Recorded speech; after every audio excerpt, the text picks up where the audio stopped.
As-salatu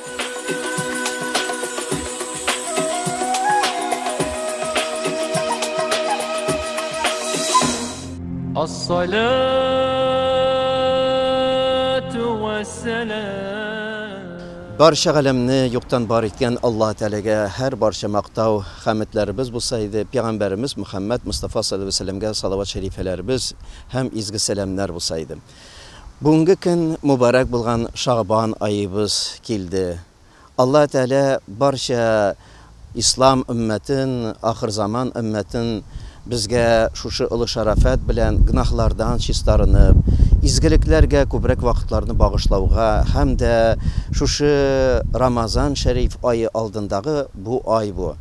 Albatta Sha'ban oyi payg'ambarimiz Rasul akram sallallohu alayhi vasallam aytdi, bu mening oyim, ham onun fazilati nishik menga ustunlik berilgan ekan, boshqa xalqlarga qaraganda onun ustunligi shuning qadar.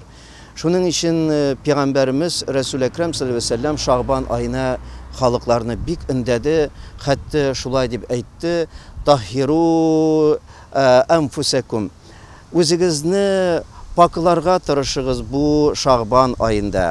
Va ahsinu niyatakum, ham niyatlaringizni ko'rkamlatigiz bu oyda.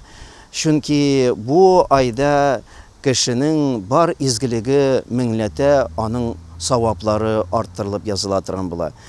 Ham endi biz bu oyni albatta shu isab bilan da qaraymiz. Payg'ambarimiz Rasul akram sallallohu alayhi vasallam aytdi, bu oyda de bandalarning amallari ko'kka ko'tariladi.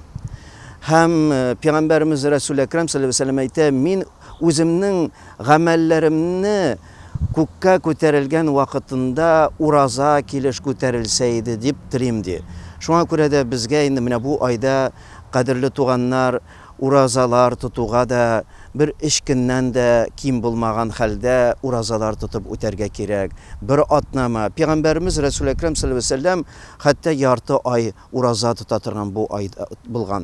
Ham endi bizning uchun Sha'ban oyi Ramazon oyi oldinda keltirar ekan, Ramazonga da poklanib, shistarinib kiruv uchun berilgan oy. Chunki uraza tutib tajriba olib uraza kirgan kishi Ramazon oyida ul endi jingil urazani farz ibodatni boshqarayashar. Alloh taolo ya Rabbim bor bizga da shu muborak kunlarning qadrini bilib, shuni bo'sh o'tkazmishi izgiliklarga, bag'ishlarga bor bizga nasib etsaydi. Vassalomu alaykum va rahmatulloh.